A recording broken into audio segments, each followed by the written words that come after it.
ঈদযাত্রায় নৌপথে অতিরিক্ত ভাড়া নিলে সেই লঞ্চের রুট পারমিট বাতিল করার হুঁশিয়ারি দিয়েছেন নৌপরিবহন উপদেষ্টা অবসরপ্রাপ্ত brigadier general M Sakhawat Hossain. সচিবালয়ে ঈদে নৌপথের নিরাপত্তা সংক্রান্ত বৈঠক শেষে তিনি জানান, 15 রোজার পর দক্ষিণাঞ্চলের যাত্রীদের চলাচলের সুবিধার্থে গুলিস্তান থেকে সদরঘাট পর্যন্ত রাস্তা যানজটমুক্ত রাখা হবে। নৌপথে ঈদ যাত্রা নির্বিঘ্ন করতে সদরঘাট লঞ্চ টার্মিনালে প্রতি বছরই বিআইডব্লিউটিএ এবং আইনশৃঙ্খলা বাহিনীর তোড়জোড় দেখা যায়।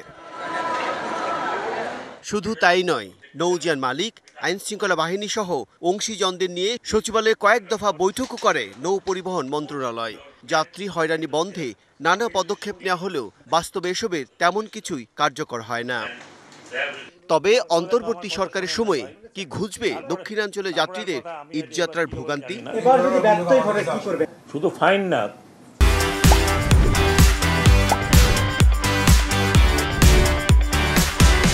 সেই লঞ্চের রুট পারমিট বাতিল করা হবে। ওই নির্ধারিত ভাড়া ঈদের দিন বা ঈদের এই 15 তারিখ থেকে নির্ধারিত ভাড়া হবে, ওটা ওনারা আজকের থেকে বা কালকের থেকে টাঙিয়ে রাখবেন যাতে যাত্রীরা দেখতে পারে। 15 রমজানের পর গুলিস্তান থেকে সদরঘাট পর্যন্ত রাস্তা যানজট মুক্ত রাখারও নির্দেশনা দেন উপদেষ্টা। বলেন, এই সময় থেকে রাতে বাল্কহেড ও স্পিডবোট চলাচলও বন্ধ থাকবে। 0 পয়েন্ট থেকে সদরঘাট এই রাস্তা উন্মুক্ত রাখতে হবে। যত্রতত্র বাস, 3টা বাস একসাথে দাঁড়িয়ে বন্ধ করতে পারবে না। প্রয়োজনে নিজেই সদরঘাট টার্মিনাল পরিদর্শনে যাবেন বলেও জানান নৌ পরিবহন উপদেষ্টা।